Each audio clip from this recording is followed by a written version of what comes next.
Et oui, bonjour la communauté de coups critiques. Encore une fois, c'est Pépé qui est ici aujourd'hui pour vous présenter un autre podcast qui fait de l'actual play de jeux de rôle sur la plateforme, on va dire, sur l'échelle québécoise et tout, et tout, et tout. Dans le fond, j'ai avec moi présentement Louis-Philippe Ferland et Sébastien Robillard qui sont en fait des membres du balado des vainqueurs et des vaincus. Salut les gars, ça va bien? Super, toi, Salut Pépé. Pépé! Oui, Ça ça va va. très bien. Oui, ça va très bien, merci. Hey, déjà, les gars, ben, merci d'avoir répondu à l'appel. Merci d'avoir accepté mon invitation. Moi, dans le fond, j'avais vu passer une publication de votre collègue. J'ai déjà oublié son nom. C'est votre joueuse qui est avec vous, là. Andréane Moses. Andréane, qui avait fait une publication sur un des multiples groupes Facebook de jeux de rôle québécois disponible, puis elle faisait mention que vous aviez commencé un podcast, puis je suis allé écouter ça, puis j'ai clenché tous vos épisodes. J'ai clenché votre épisode de Noël aussi, que j'ai vraiment beaucoup apprécié. Pour Cool, vrai, cool. l'épisode de Noël était Yeah! vraiment le fun, j'ai vraiment aimé ça. Et puis, je suis comme content de pouvoir vous parler un peu aujourd'hui de comment est-ce que vous voyez ça, comment est-ce que vous avez approché ça, comment est-ce que vous avez débuté tout ça. Juste pour mettre une idée pour les personnes qui écoutent l'épisode actuellement et qui ne savent pas du tout de quoi je parle, des vainqueurs et des vaincus, qu'est-ce que c'est? C'est quoi? Qu'est-ce qu'il en retourne? Qui... Des vainqueurs et des vaincus, c'est le nom de tout notre groupe, on va dire, mettons, le grand groupe de joueurs, la communauté de nos petits joueurs. En fait, c'est Mhm. parti de plusieurs games maison qu'on avait qui ont débloqué sur le projet. Mais des vainqueurs, en fait, c'est la première campagne, celle qu'on a mis accessible à tous, qui est disponible sur toutes les plateformes. Puis des vaincus, dans le fond, c'est le petit bonus, l'exclusivité qu'on a sur notre Patreon. Donc, les gens qui s'abonnent à notre Patreon ont accès comme à une deuxième histoire qui est avec des membres qui sont dans des vainqueurs, mais aussi il y a des nouveaux. Là, comme je te dis, le groupe est un peu plus large.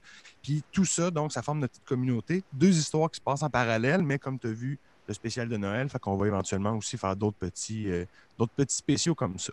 On OK. avait aussi l'avantage d'être comme quasiment 8 à 10 participants au début. Fait qu'on voulait trouver Mhm. aussi un moyen d'inclure tout le monde dans le projet. Puis avoir tout le monde dans une seule game, c'était un peu comme un problème. Fait que la Ouais. solution, ça a été de séparer la gang en deux, faire deux games séparées. OK. Deux gangs séparées, puis trouver un peu le moyen peut-être de réunir ces deux gangs-là pour faire peut-être un projet commun ou comme tu as vu le one-shot où on a pris un peu des deux groupes, puis on a formé un groupe avec ça afin de faire une partie. Oui. Et Est-ce... éventuellement, peut-être aussi Oui. des crossovers, si je peux me permettre. OK. Là, OK. ça, on verra. On On verra si verra ça se comment. rend là. Tu sais. Oui. Parce que veux pas, ça a commencé quand, ce projet-là? Ça date de quand? On va dire vraiment le moment où vous avez commencé à mettre disponible à la communauté, dans le fond, les épisodes. Disponible, ça a été octobre. OK. Mais le projet, justement, il y a eu des essais aussi techniques, notamment là, à partir de avril. OK. Fait qu'on peut vraiment tracer ça là, au début de la pandémie. Là, on a décidé de mettre le push, vu qu'on a tout eu un petit peu plus de temps aussi à mettre là-dedans. OK. Puis c'est là que ça s'est lancé. Puis est-ce que ça faisait longtemps justement que cette idée-là germait dans votre groupe, là, de vous dire, hey, on pourrait faire un podcast de Donjons Dragons pour les gens? Ça fait quand même un bout que j'avais personnellement l'idée en tête de starter, de commencer quelque chose du genre, mais sans jamais avoir, mettons, les gens appropriés pour le faire. OK.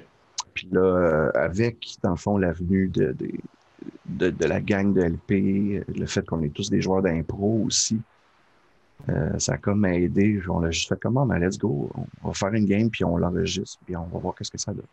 OK. OK. Puis est-ce que vous êtes comme toute une gang d'amis, un peu en quelque sorte, qui s'est comme retrouvée dans ce contexte-là?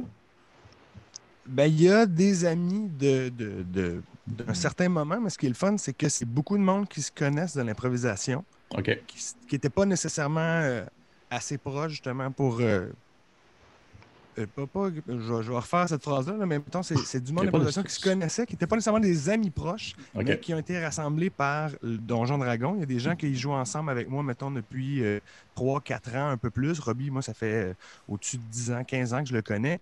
Puis ça a été un de mes premiers DM aussi. Fait que il y a à la fois des gens qui se retrouvent, qui se connaissent un peu, mais plein de découvertes aussi.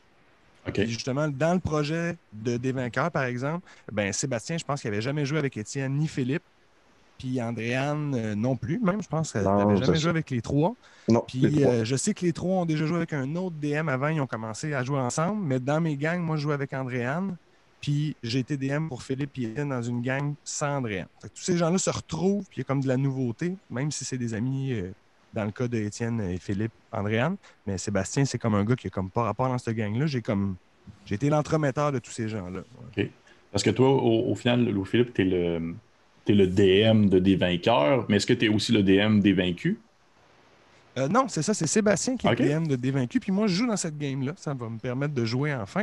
Parce que c'est ça, on a toutes des games maison. Sébastien aussi, moi aussi, on the side. Fait que non, j'ai pas pris la charge d'être le DM des deux parties, justement. Puis Sébastien a pris ça avec brio. Puis sa campagne, justement, est plus moderne. C'est super différent de ce qu'on fait.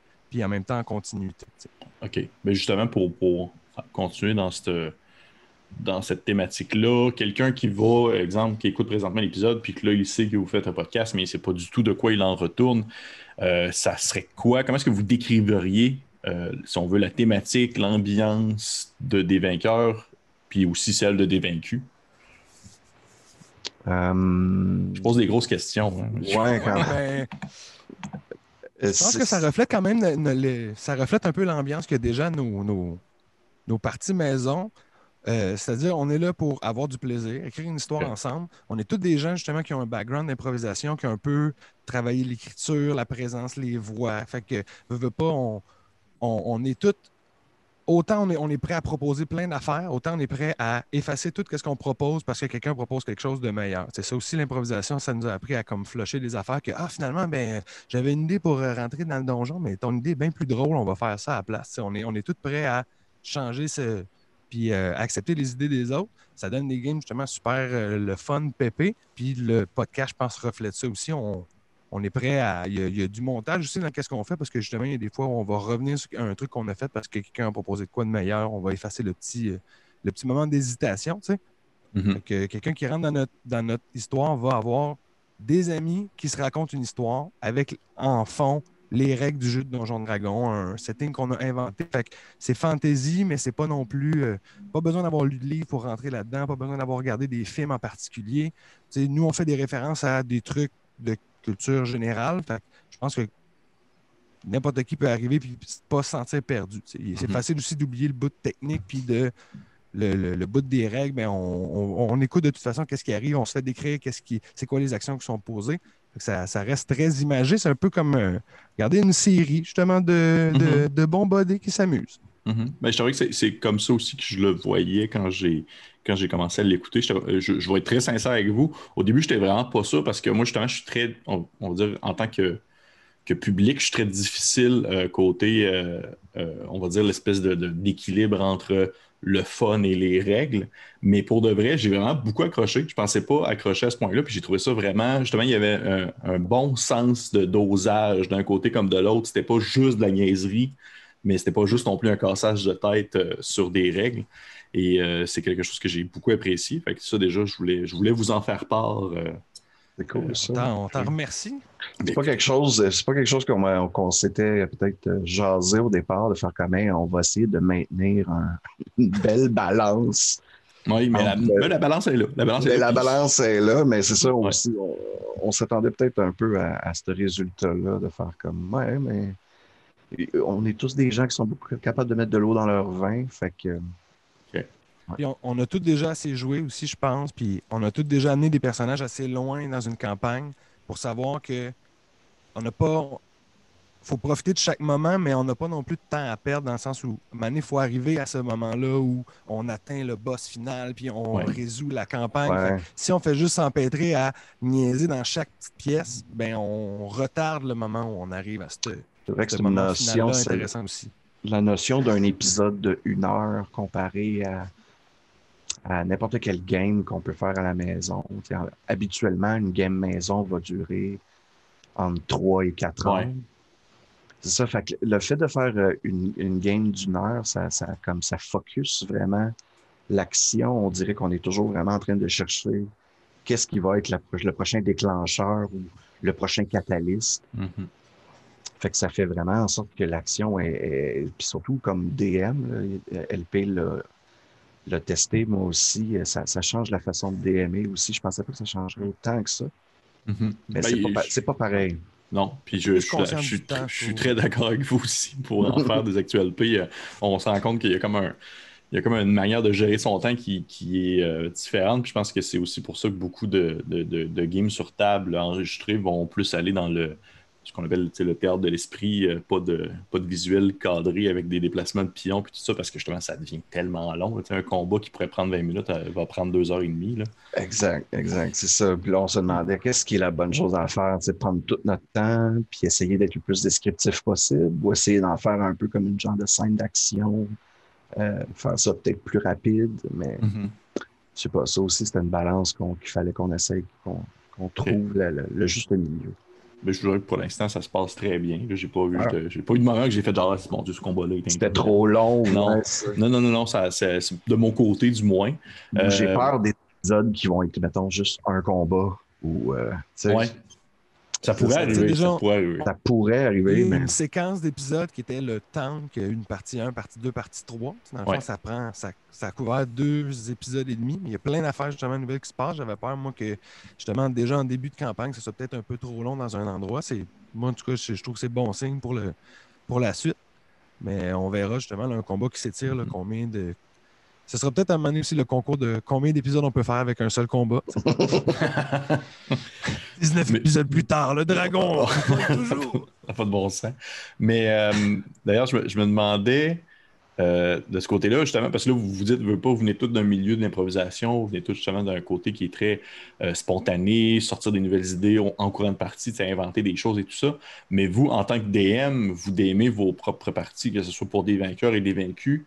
Est-ce que vous prévoyez sur le long terme votre trame narrative actuelle? Est-ce que genre la trame narrative de des vainqueurs est comme prévue pour genre les 4 prochains mois ou tu y vas comme vous y allez un peu plus comme avec le flow des joueurs puis où est-ce qu'ils vont aller? Ouais, je dirais que c'est plus la réponse B, mettons. Il va plus avec le flow de qu'est-ce qui se passe. Surtout que moi puis LP, on essaie de faire des liens entre nos deux parties, mais en ce moment. Mais vu qu'on joue dans la partie de l'autre, on veut rien se dire non plus. On s'envoie vraiment des trucs très flous pour orienter ça. Mais oui, je te dirais que on a quand même une idée générale d'où on veut amener la chose. Pas, moi, en tout cas, quand j'ai créé le monde de Logrinia, puis je sais que Robbie, quand il a adapté Montréal-Police et tout, il y a déjà une idée de où il va amener ça. Mais il y a tellement d'espace entre les deux que les joueurs peuvent contourner, prendre d'autres affaires. Nous, on ne veut pas nécessairement les forcer à faire des trucs puis les empêcher d'aller vers ce qu'ils veulent faire. Le monde est super vaste aussi, il y a plein d'endroits à explorer. Fait que j'ai une idée générale d'où ça s'en va, mais j'y vais quasiment épisode par épisode. En fait, les dernières fois, on enregistrait des épisodes doubles, on faisait 2 épisodes en un après-midi. Ça faisait comme 2 sessions d'1 heure et quelques. J'avais préparé des trucs puis des options pour le 2e épisode, mais j'ai jamais tant de trucs de prévus plus loin que ça parce que de toute façon, ça peut se revirer sur un 17. Oui. Puis justement, concernant vos joueurs, est-ce que c'est tous on va dire des vétérans du jeu de rôle sur table ou il y en a qui sont vraiment à leur tout début d'expérience? Non, on a il y en a qui sont à leur tout début. On a des bébés. Okay. Un petit bébé.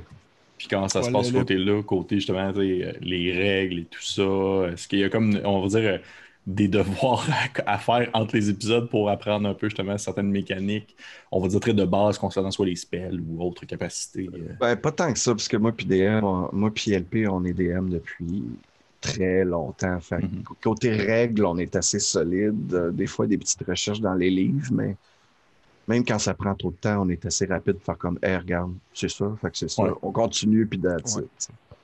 Mais ouais, on a des bon joueurs... filet de règles, mais moi, j'irais même jusqu'à dire qu'il y a des joueurs qui sont des recrues qui connaissent mieux leurs règles que certains vétérans qui s'assoient un peu justement sur le fait qu'ils connaissent leurs règles.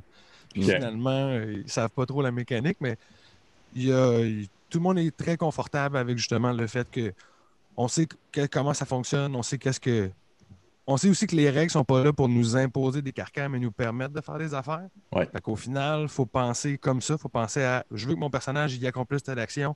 Après ça, on va trouver qu'est-ce qu'il faut faire pour que ça marche. Ouais, si ça se peut. J'ai toujours dit que la première règle de Donjon Dragon, c'était qu'il n'y avait pas de règles. Oui, mais tu sais, au final, s'il y en a une, c'est parce qu'elle peut être aussi brisée comme elle peut être respectée. Là. Y a pas de... Exact. Mais c'est Exactement. plus un guide que. Ouais. Ouais. Bon, oui, je suis totalement d'accord avec vous. C'est pas. En tout cas, bon, je ne veux pas non plus tomber dans Non, la mais grosse. en plus, c'est ça, c'est que les règles, ça finit par couvrir tu sais, des trucs généraux, puis la game, c'est toujours des trucs spécifiques. Dans ta situation, c'est quoi qui s'applique? C'est quoi qui est le plus proche de ce qui s'applique? Tu sais, des fois, ça tombe entre deux cracks, puis c'est ça, il faut Mhm. passer à autre chose, puis que le rythme reste bon. Tu sais. Fait Oui. que, Surtout justement dans le le contexte parce plaisir, que hein? c'est filmé, il faut qu'il y ait un rythme justement Ça. qui demeure. Là. Puis qu'on a un contexte de temps, ouais. Ouais. On passe à d'autres choses, puis let's go. Ouais. Mais même dans les games maison, tu sais, à un certain. Tu sais, à moins qu'on soit rendu à une pause, puis qu'on dise on va checker ça pendant la pause, Mhm. à un moment donné, justement, il faut que ça roule, puis il faut pas que les joueurs s'endorment. Là, pour un conflit, des fois, qu'il y a entre deux joueurs qui s'ostinent sur la durée d'un spell ou le truc à checker, là. Pour les 5 autres, là, let's go, là. Hein? On avance. Mhm. Non, je comprends. Puis là, présentement, vous avez vos 2 campagnes de D&D, vous avez fait votre spécial de Noël. Ouais. Est-ce que justement le spécial de Noël, c'était un peu une exception ou vous avez comme d'autres, on va dire, one-shot de prévu Ben, c'était des un cartons? test. OK. C'était un test pour Mhm. commencer, puis ta réponse nous a comme un peu convaincus qu'on devrait peut-être en faire un autre. Ouais. Mais en même temps, moi, on va dire, je pense pas que je suis le spectateur typique dans le sens que j'aime vraiment beaucoup. Tu sais, vous voulez pas, là, votre mécanique, c'était une mécanique faite maison, puis on va dire la thématique aussi, ça venait vraiment beaucoup me chercher. J'aime beaucoup les jeux qui vont mettre en scène des situations qui sont justement pas nécessairement, tu sais, qui vont pas rentrer dans le carcan médiéval fantastique ou science-fiction ou même surnaturel, là, un scénario avec des enfants qui doivent, je veux pas trop spoiler, là, mais tu sais, dans En un gros. contexte de magie de Noël et tout, là, Oh, ouais, exact. Mais, ça vient me chercher. Moi, ça vient me mais chercher. ça aussi, c'est un bon test parce que j'avais jamais vraiment inventé un système non Mhm. plus, malgré que j'ai eu des commentaires qui me disaient que c'était peut-être un peu trop facile, mais en même temps, dans ma tête, j'étais comme oui, mais je voulais pas vraiment qu'il échoue non plus. OK. Ben, Le but, c'est des enfants, là. le but, Ah oui, le but, il faut leur c'était. donner une chance. C'est pas. Ben, Mais ouais, c'était une bonne expérience de voir qu'est-ce qu'on pouvait faire juste euh, sans le système de Dungeon and Dragon, puis mhm. voir juste avec un petit truc de D6, voir si on pouvait faire un système qui pouvait nous plaire à nous, puis juste s'amuser avec ça. Puis Mhm. finalement, c'était quand même le fun, les petits points de débrouillard, de Watatata, puis des intrépides. C'était bien le fun. Non, c'était vraiment cool pour de vrai. Avez-vous c'est outre justement des systèmes faits maison, est-ce que vous avez d'autres jeux vraiment plus spécifiques que vous aimeriez peut-être essayer, que vous aviez eu en tête, à part Donjon Dragon, par exemple? Ouais, il y en a une coupe. Mhm. On veut tester, on veut essayer des choses. Je sais que Louis-Philippe, il y a un jeu dont je me souviens pas le titre que j'aimerais bien essayer. C'est-tu Blades? Blades in the Ouais, ouais, Dark? ouais. Blades in the Blades in Dark, the ouais. Dark où tu Hmm. montes un espèce de crew de criminels dans une espèce de Ouais. londe qui n'est pas tout à fait longue. Là. C'est super le fun. Puis ça fonctionne justement sur un système de D6 Ouais. avec des succès partiels. Ouais. Puis C'est moi, j'ai joué aussi à un autre jeu avec une gang d'amis, World of Dungeon, puis Dungeon World. Dungeon World, mais c'est le même Puis système que Dungeon Blades in the Dark, là. Oui, exact. Ouais. Fait que tu as plus de chances. C'est vraiment axé sur ça va fonctionner, mais il va y avoir comme un Ouais. petit truc que tu n'avais pas prévu. Puis ça stimule tellement l'histoire, puis ça rend ça plein de rebondissements et de péripéties. C'est sûr que c'est un truc qu'on peut envisager de faire éventuellement ou d'essayer pour un one-shot ou pour justement une petite campagne spéciale. Mhm. Là. Mais c'est sûr que là, on va continuer avec les campagnes aussi, avec, si on peut se permettre d'être très actuel là, avec les nouvelles annonces qu'il y a eu pour le mois prochain. On se demande justement si on va peut-être commencer à enregistrer à distance. Fait que là, on va peut-être faire des tests, faire un one-shot pour se préparer à faire ça, parce que ça rajoute une petite difficulté là, dans notre cas de faire ça à distance. Ouais. Fait que, qui sait qu'est-ce qu'on va essayer? Qui sait Ok. qu'est-ce qu'on va essayer? Puis sinon, Parce moi, que il y a Call of Cthulhu aussi qui a un système oui. assez différent avec les dessins que j'ai essayé. Là. J'ai fait une Ouais. campagne solo, en fait. Là. Tu joues avec toi-même. Puis là, je suis prêt à l'essayer avec un groupe. Là, genre, Ok. ouh! Je te dis un petit spoiler. Vas-y. Si tu veux, ça me fait plaisir. Il y a un système dans le fond, qui est de Call of Cthulhu, qui est pour du Lovecraft, mais qui utilise justement le 2D6 système de Dungeon World ou Blades in the Dark. Oh oui, ok, oui. Fait que Ça s'appelle comment? Ça s'appelle Mythos World, je crois.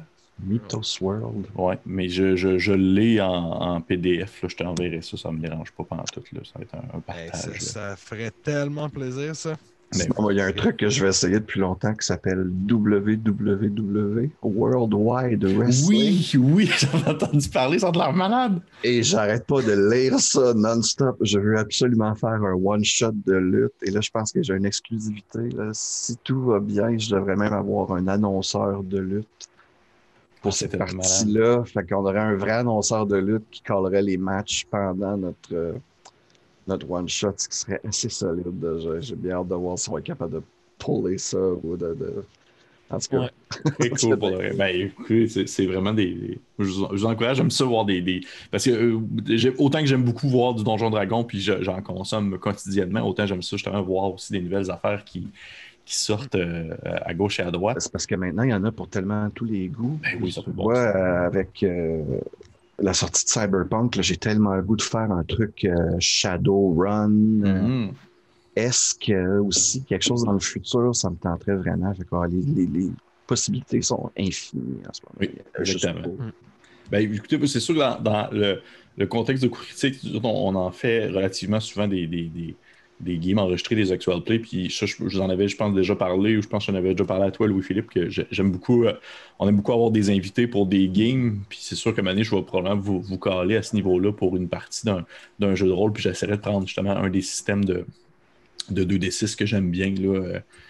J'en ai quelques-uns en tête, là, mais on vous tiendra au courant pour la suite des choses. Ça va nous faire plaisir. Ouais, super. Oui. Sinon, on va s'approcher tranquillement de la fin. Là, ça devenait comme très casual. On parlait plein d'affaires. Oui, ben regarde. Hein? Oui, c'est ça. En bonne compagnie. En bonne compagnie. Hein? Oui, non, c'est ça. C'est ça, mais en même temps, c'est correct, c'est ça que je voulais. Vos épisodes, est-ce que vous avez un rythme de sortie concernant justement, est-ce que c'était comme à toutes les 2 semaines? Est-ce que c'était... C'est exactement ça, oui, à toutes les 2 semaines. Sauf que là, il y a les nouvelles annonces qui vont peut-être mettre un petit frein à ça, parce qu'on s'habituait à se réunir pour enregistrer nos trucs. Là, on veut voir comment ça va fonctionner avec le fait de faire ça peut-être avec Zoom ou on n'est pas sûr encore. Fait on va peut-être tenter notre main avec un one-shot pour commencer, quelque chose d'un peu plus léger. Mm-hmm. Puis on voit que ça fonctionne bien, continuer avec nos épisodes Mais pour le récent, là, ce qui s'en vient bientôt, on a un épisode qui sort cette semaine. S'il ne sort pas ce soir, en fait, là, on est en train de mettre la dernière couche de vernis dessus. Il va sortir demain matin au plus tard. Okay. On en a un de Des Vaincus, justement, qui va sortir exclusif jeudi prochain. Après ça, un épisode des Vainqueurs qui va sortir public la semaine d'après. Puis à la fin du mois de janvier, il va y avoir un dernier épisode de Des Vaincus exclusif qui va sortir. OK, vous en avez quand même plusieurs. On va avoir le temps de voir. Ben, c'est ça, on a essayé d'enregistrer une couple d'épisodes d'avance pendant qu'on pouvait se réunir. On était dans un endroit aussi où on était à bon temps à respecter les mesures puis c'était safe. Il y a ça aussi. Là, on essaie de faire notre effort aussi puis pas courir après le trouble. Okay. Même si on a bien du fun à se réunir pour faire ça. Mais j'avais hâte de vous poser la question là-dessus parce que quand j'ai écouté votre podcast, j'étais comme ça, puis je l'écoutais, puis je faisais comme Chris, ils ont vraiment l'air d'être dans la même pièce. Là, j'étais comme, OK, finalement, ils doivent avoir comme un espèce de local assez grand pour pouvoir être à distance respectable. On était assez chanceux pour que notre monteur soit une des personnes. On peut le nommer, Jonathan Barbe. Dis un gros merci. Jonathan Barbe. Il faut que son nom soit écrit en gras. Là, ce gars-là, justement, est arrivé avec tellement de bonnes nouvelles et de... Fait que Jonathan, c'est notre monteur. C'est lui qui a monté la majorité de nos épisodes. Puis si c'est pas lui qui les a montés, c'est lui qui a montré aux autres comment monter. Puis en plus, Jonathan, il travaille au Café Campus. Fait que c'est lui qui nous a permis d'avoir une pièce à nous autres tout seuls. Ah, shit, OK, ouais. Pendant que le Café Campus est fermé. Puis on pouvait avoir des tables toutes séparées aux bonnes distances avec la console au centre. C'était le parfait setup. On s'est gearé, nous autres, pour avoir une carte de son avec justement des prises pour tout le monde. Puis un espèce d'ampli pour avoir des écouteurs aussi, pour s'entendre. Puis tout. Fait que tout ça, c'est fait comme au fur et à mesure. Mais là, on est arrivé avec un bon setup. Puis là, ils viennent de tout reconfiner. Fait qu'on va voir si on peut... on a encore accès à ça, sinon ça va être down the line. On va s'habituer. On va, encore une fois, on va rebondir. Mm-hmm. Oui. Écoutez, je vous le souhaite parce que pour de vrai, j'ai bien hâte de pouvoir écouter la suite de vos aventures. Si vous dites qu'il y en a une qui sort aujourd'hui, c'est sûr que je vais l'écouter très rapidement. Les gars, je pense on va conclure là-dessus. Ça vous va, à moins que vous vouliez rajouter quelque chose ou autre. Ben non, dans le fond, tout ce qui nous restait à faire, c'était plugger les épisodes qui s'en viennent. Puis Ben, LP a Oui, parfaitement c'est ça, segway tu sais, là-dedans.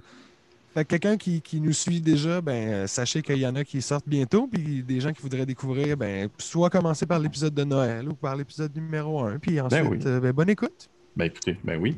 Puis déjà, je vous dis encore une fois merci les gars, Louis-Philippe Ferland et Sébastien Robillard de nous avoir, en fait, d'avoir accepté mon invitation pour cette entrevue pour la chaîne Coup Critique.